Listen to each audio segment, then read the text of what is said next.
The Zephyrian fleet materialized at the edge of the Sol system like death itself. 300 vessels of polished obsidian, each one capable of glassing a planet. Admiral Kextar stood on his flagship's bridge, his forearms crossed in satisfaction. As his sensors confirmed what the Galactic Council had feared, humanity had indeed spread beyond their birth world. 17 colonies, his tactical officer reported, mandibles clicking nervously.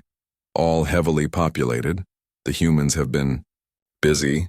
Kextar's species, the Zephyrians, had served as the galaxy's executioners for 3 millennia.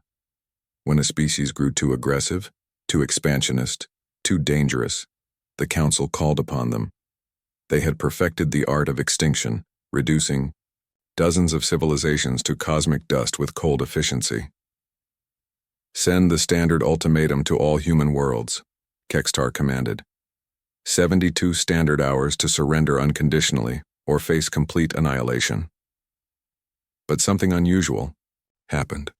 Instead of panicked pleas or defiant threats, Earth's response came in the form of a single unarmed shuttle requesting permission to dock with the flagship. A diplomat?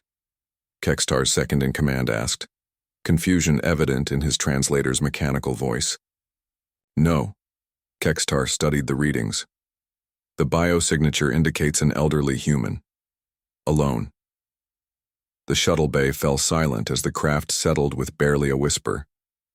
The airlock cycled, and out stepped a human female, perhaps 70 Earth years, old, wearing simple brown robes. Her gray hair was pulled back severely and she carried only a worn leather satchel. I am Margaret Chen, she announced to the assembled Zephyrian warriors, her voice steady despite being surrounded by beings twice her size. Former professor of xenohistory at Cambridge University, I've come to teach you something.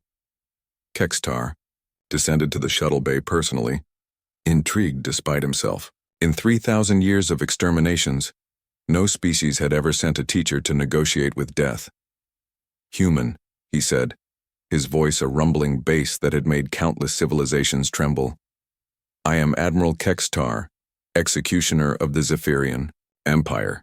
You have 71 hours and 43 minutes to convince your species to surrender or you'll destroy us all, Margaret interrupted calmly, adjusting her spectacles. Yes, I've read your species' history. Quite thoroughly, actually. She opened her satchel and withdrew a simple data pad. I've also read about the others. Something in her tone made Kextar pause. Others? The Velkari, the Omnish Hegemony, the Crystalline Collective. Margaret began walking deeper into the ship, forcing the Admiral to follow. 47 species to be exact, all extinct by your hand. They threatened galactic peace, Kextar stated flatly. Did they? Margaret stopped at a viewport showing the vast human fleet assembling in the distance. Not warships, but construction vessels, medical frigates, research stations. Tell me, Admiral, what happened to the Velkari children? The question struck Kextar like a physical blow. No one had ever asked about the children before. They were eliminated with the rest. Of course they were. And the Omnish cultural archives? Their music, their poetry, their mathematics that could have advanced galactic science by centuries? Gone. The Crystalline Collective's unique ability to terraform dead worlds? Extinct. Margaret nodded sadly. And now you're here to delete humanity from existence. But first, let me show you something.